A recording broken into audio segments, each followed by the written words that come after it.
դա դիվանքը մերը չի, դա դիվանքը հայկական չի, դուք դա դիվանքում մոմ վառած չկաք, դա դիվանքը մերն է, դա դիվանքը հայկական է, եթե դուք կարծում եք հայկական չի, և ինչպես Ալիևն է ասում աղբանական է, եկեք ես ամբյանից ասեք, դա դիվանքը մերը չի, ժողովուրդը հասկանա ձեր դիրքորոշումները, ձեր պատմության, ձեր ինքնության նկատմամբ ինչ է, դա դիվանքը մերն է, հայկական է, ուրիշ կարծիք լինել չի կարող։ Հաջորդը, կամ Ղազանչեցոց, նույն այդ ելույթից մեջ Ղազանչեցոցի մասին եմ խոսում։ Ձեր կուսակից ընկերներից մեկը Արմեն Գրիգորյան։ Արմեն Գրիգորյանի հարսանիքը եղել է Ղազանչեցոցում։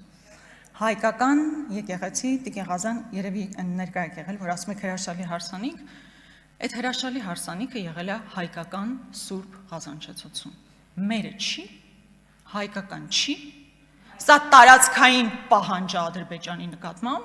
թե սեփական մշակույթը պաշտպանելու ցանկություն։ Դուք գիտեք, որ ՅՈՒՆԵՍԿՕ կա, դուք գիտեք, որ կա ՅՈՒՆԵՍԿՕ, միջազգային կազմակերպություն, որը զբաղվում է մշակութային, պատմամշակութային ժառանգության պահպանության հարցերով։ Սա ոչ թե տարածքային պահանջ է, այլ սեփական մշակույթը պաշտպանելու ցանկություն։ Մյուսը, Արարատը մերն է, թե չէ։ Ընդ որում, ես իմ ելույթը շատ հստակ էի ձևակերպել, իշխանության քարոզչամեքենան որոշեց, առաջարկում եմ լսել, հետո կարծականքեք։ Իշխանական քարոզչամեքենան որոշեց իմ տվյալ նախադասության մի կտորը միայն հանել, մյուսը բան իտեղ չդնել։ Ասում եմ, Արարատը, Արագածը,